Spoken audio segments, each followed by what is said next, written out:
에이, 설마 저런 일이 진짜 일어나겠어? 라고 생각했던 황당한 사고들. 그런 사고가 여러분에게 일어날 확률은 과연 얼마나 될까요? 몇 년 전 영국의 한 유명 잡지에서는 영화나 해외 토픽에서나 볼 법한 황당한 사고로 사람이 죽을 확률을 발표했는데요. 자, 이 흥미로운 확률 얘기에 지금부터 쫑긋 귀를 기울여 보십시오.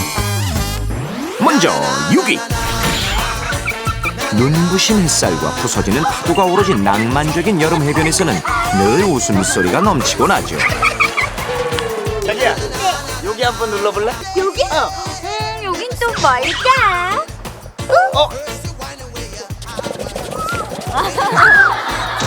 냄새! 뭐예요? 스멜! 이 지독한 냄새만큼 널 지독하게 사랑한다는 거지.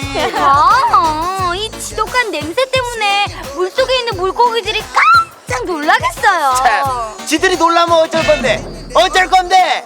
자기는. 바로 그때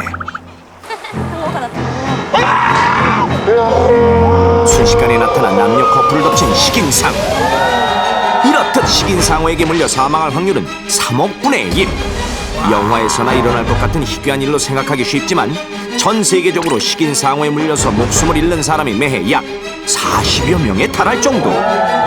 상어는 1km 떨어진 곳에서도 피냄새를 맡을 수 있으니 몸에 상처가 있을 때는 절대 바다에 들어가면 안 됩니다. 아셨죠? 다음은 5위. 이번엔 따뜻한 동남아 휴양지가 배경인데요. 들뜬 여행객들 아주 신이 났습니다. 신이. 아유, 썩님 더운데 그 옷 좀 벗으시오. 호랑이는 죽어서 가죽을 남기고 동천동 이 신숙자는 패션을 남긴다. 아이고 여러 말도 못 들어봤냐? 아유, 패션 찾다가 저주 컸어이. 아유, 잠만 말고 얼른 사진 한 장 박아봐라이. 아이고 알았어. 제가 좋겠다. 알았어. 그렇죠. 역시 여행에서 남는 건 사진 아니겠습니까? 이국적인 나무 아래 딱 서서 멋지게 포즈를 취해보는데, 그런데 바로 그 순간 나무에서 떨어진 묵직한 코코넛 열매. 이 열매에 머리를 맞은 여행객은 뇌출혈로 사망하고 맙니다. 어찌 보면 좀 우스꽝스러운 이런 사고로 인해 목숨을 잃을 확률은 2억 5천만 분의 1로 세계적으로 매년 150여 명이 사망하고 있습니다. 필리핀, 브라질, 하와이 등 열대 지역에서는 키 큰 야자나무를 흔히 볼 수 있는데 그 열매가 바로 코코넛. 2kg 정도인 딱딱한 코코넛 열매는 익으면 저절로 떨어지는데요. 25m 높이의 야자나무에서 떨어질 때는 낙하 속도가 시속 80km 이상이고 이때 코코넛의 순간 압력은 무려 1톤에 달합니다. 이건 실제 사고 장면인데요. 수영하던 한 남자가 갑자기 떨어진 코코넛 열매에 머리를 맞고 마치 물속으로 빨려 들어가듯 사라져버리고 맙니다. 이렇게 코코넛 열매에 머리를 맞으면 두개골이 골절되고 뇌출혈이 일어나 사망할 수도 있습니다. 따라서 사진을 찍거나 휴식을 취하려고 야자나무 밑에 있는 건 목숨을 내놓는 것과 다를 바 없다는 사실을 꼭 기억하십시오. 다음은 4위. 맑은 공기에 정신까지 맑아지는 산. 좋아하시는 분들 많으시죠? 아하, 물론 이렇게 별로인 사람도 있을 겁니다. 어때? 정상이니까 좋지? 빨리 내려가서 동동주랑 파 좀 먹자. 자기 빨리 힘들게 올라왔는데 좋은 고기 조금만 더 마시다 가자. 응? 맑고 깨끗한 공기를 폐 속 깊이 들이마시는 두 사람. 그런데 잠시 후 가지가지 한다 진짜. 날씨 저게 뭐니 저기 나게 날씨 저거죠. 와 무섭다. 얼른 내려가자. 빨리. 와. 겁먹은 빨리, 남자가 빨리. 젠걸음으로 내려가기 시작하자 여자도 느릿느릿 뒤따르는데 그 순간 하늘에서 떨어진 낭래에 맞아 쓰러지고 만 여자 그대로 사망하고 말았습니다. 자, 이렇게 낭래에 맞아 죽을 확률은 1000만 분의 1. 우리나라에서는 최근 5년 사이에 낭래로 인해 15명이 사망했는데요. 기본적으로 낭래는 주로 높은 곳으로 떨어지는 성질이 있어 산에 올랐던 등산객들이 낭래 사고를 당하는 일이 잦습니다. 낭래가 칠 때는 최대한 자세를 낮추고 주변에서 가장 지형이 낮은 곳으로 이동하는 게 최우선이라는 건 약이다 생각하고 알아두십시오. 다음은 3위. 엄마. 한시도 가만히 있지 못하는 부산스러운 5살. 짜잔. 엄마. 학교에서 배운 앞구르기 한번 보여줄게요. 꾸르기. 박기, 무박기, 착지. 뷰티풀 아들. 엄마, 나 배고파요. 지금 엄마 대화 중이잖니?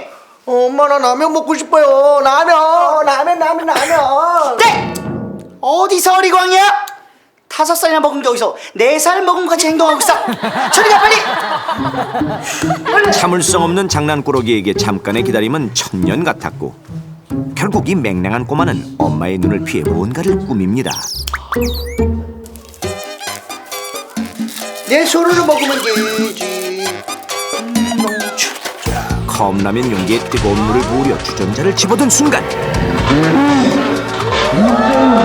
무거운 주전자를 놓치면서 주전자는 아이에게로 엎어졌고 전신에 끔찍한 화상을 입은 아이는 얼마 안가 목숨을 잃고 맙니다. 이처럼 어린이가 뜨거운 물에 데워서 죽을 확률은 500만 분의 1. 실제로 매년 영국에서는 5세 미만의 어린이가 뜨거운 물에 데워 죽는 사고가 120여 건이 보고되고 일본에서는 이 같은 사고로 매년 약 150명의 어린이가 사망합니다. 그런데 이렇게 뜨거운 물에 데이는 일은 주로 집 안에서 발생하는데요. 어린이는 성인에 비해 피부가 얇고 약해 정수기 온수의 온도인 약 85도씨의 물에 1초만 닿아도 강한 통증과 물집이 잡히는 2도 화상을 입게 됩니다. 따라서 부모님들은 집 안에서 아이들이 뜨거운 물에 노출될 환경을 최대한 줄여야 하고 만일 아이가 뜨거운 물에 데웠다면 곧장 젖은 옷을 제거하고 화상 부위에 차가운 물을 약 10분간 뿌려 열을 식힌 후 깨끗한 수건으로 화상 부위를 감싼 채 병원에 가야 합니다. 다음은 2위. 중년의 부부가 탄 차 한 대가 신호에 걸려 잠시 멈췄는데요. 여보, 이게 안전벨트가 왜 이렇게 뻑뻑하지? 그래? 어디 봐. 이 영감탱이가 다 늙어갖고 지책이야. 뭐? 사람도 없으니까 하려면 빨리 해. 그 힘 넣어라. 내가 왼손잡이라 왼손으로 이렇게 하려니까 그런 거잖아. 분위기 다 망치고 있네. 난 아무것도 망치지 않아. 난 왼손잡이야. 랄랄. 아유, 진짜. 아무튼 나는 왼손잡이라서 이게 불편한 게 한두 개가 아니에요. 알았어요. 출발해요. 갑자기 불편한 얘기가 나오자 그동안 왼손잡이로서 느꼈던 온갖 불편함과 서러움이 새삼 울컥 솟구친 운전자. 기업 연속도 그래. 나는 왼손을 쓰는 왼손잡인데 오른손으로 하면 얼마나 불편해. 이럴 수도 없고. 이게 뭐야 이게. 안 그래? 그런데 맞은편에서 달려오던 차와 충돌 직전 미처 피하지 못하고 그대로 교통사고가 일어나 결국 중년 부부는 목숨을 잃게 되는데요. 이처럼 왼손잡이가 오른손잡이용 물건을 사용하다가 사망할 확률은 440만 분의 1이라고 합니다. 미국의 한 대학 연구팀의 연구 결과에 따르면 왼손잡이는 오른손잡이에 비해 교통사고를 당할 확률이 6배 높으며 해마다 세계적으로 무려 약 2,500명의 왼손잡이들이 목숨을 잃는다고 밝혔는데요. 이는 자동차의 핸들이나 변속기 같은 시스템이 인구의 약 90%를 차지하는 오른손잡이를 기준으로 만들어지기 때문에 왼손잡이는 잘 쓰지 않는 오른손으로 조종하다 사고 대처 능력이 떨어져 교통사고가 일어날 확률이 높아진다는 것. 자동차뿐만이 아니라 생활 속 대부분의 시스템과 장비들이 오른손잡이를 기준으로 만들어져 있어 반대로 움직여야 하는 왼손잡이들은 불편함을 넘어 위험을 감수해야 할 경우가 의외로 많다고 합니다. 자, 이번엔 드디어 1위입니다. 이 세상 모든 부모에게 자식만큼 소중한 보물은 없죠. 아이는 이렇게 부모의 애정 어린 보살핌을 보호막 삼아 자라지만 뜻밖에도 사고는 바로 이 집안에서 벌어집니다. 집안에서 일어나는 이 사고로 인해 사망할 확률은 200만 분의 1로 지금까지 소개한 사례들에 비해 가장 쉽게 가장 자주 일어나는데요. 이 사고로 몸에 큰 충격을 받은 후 짧게는 몇 시간에서 길게는 며칠이 지나 구토와 어지럼증이 나타나며 결국 사망에 이르게 되며 5세 전후의 어린아이들뿐만 아니라 노인들 역시 이 사고로 목숨을 잃는 경우가 비일비재합니다. 집안에서 대부분의 시간을 보내는 영유아들은 일반적으로 안전사고 역시 집안에서 일어나는데요. 특히 집안 곳곳에 있는 가구, 그 중에서도 가장 안락한 장소인 침대 때문에 아이들이 자주 위험에 빠지곤 합니다. 자, 그렇다면 침대에 잘 눕혀놓은 아이에게 사고가 일어나는 이유는 뭘까요? 생후 8개월 된 아기를 침대에 눕히고 행동 패턴을 직접 관찰해 보겠습니다. 안전을 위해 침대 아래쪽에는 안전 매트를 설치하고 바로 옆에서 보호자가 보고 있는 상황. 그런데 아기는 어느새 일어나 이리저리 움직이기 시작하더니 한시도 가만히 있지 못하고 침대 위를 휘젓고 다닙니다. 조금씩 침대 가장자리로 기어가고 불안해 보이는 위치에 앉아서도 마냥 신나서 움직이는데, 그러다 순식간에 휘청하며 침대 밑으로 떨어지는 아기. 지켜보던 보호자가 바로 아기를 안전하게 붙잡습니다. 아기를 안아다가 다시 침대 가운데에 눕혀보지만 몸을 굴려 쉽게 일어나고 벽 쪽으로 다가선 모습이 아슬아슬해 보이자 결국 안전요원이 아기를 보호합니다. 이렇듯 잠시도 가만히 있지 못하고 손과 발을 뻗고 몸을 뒤집어 기어가서 만지거나 붙드는 이유는 바로 아기들의 왕성한 호기심 때문.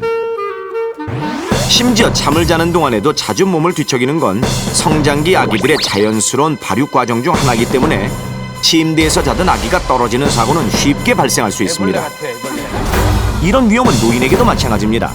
신체 기능이 퇴화돼 움직임이 둔한 노인이 침대에서 일어나려다가 중심을 잃고 넘어지거나 떨어질 경우 머리를 다쳐 뇌출혈이 생길 수도 있지만 약해진 뼈를 다치는 일이 더 잦은데요. 특히 상체와 다리를 이어주는 고관절에 심한 충격을 받아 부러지면 장시간 누워서 지내야 되고, 그럼 욕창이나 폐혈증이 발생하거나 면역 기능 약화로 합병증이 와 사망까지 이르게 되는 것입니다. 실제로 영국에서는 매년 침대에서 떨어져서 죽는 사람이 약 20명 정도 된다는 통계가 있을 정도인데요. 따라서 영유아는 되도록 안전바가 설치되어 있는 유아 전용 침대에서 재워야 하고, 유아 전용 침대가 없을 때는 푹신하지 않은 아기요를 벽이나 모서리를 피해 바닥에 깔고 똑바로 눕혀 재웁니다.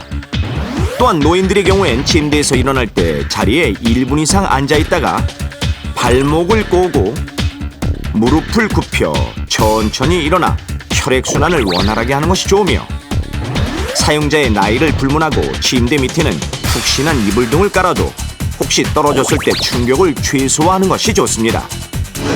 자, 상상조차 힘든 황당한 사고로 사망할 확률 얘기 어떠셨나요? 그저 비현실적이고 재밌는 남의 얘기 같겠지만 누구든 몇백만 분의 1, 몇억 명 중 유일한 한 명이 될 수 있음을 명심하십시오.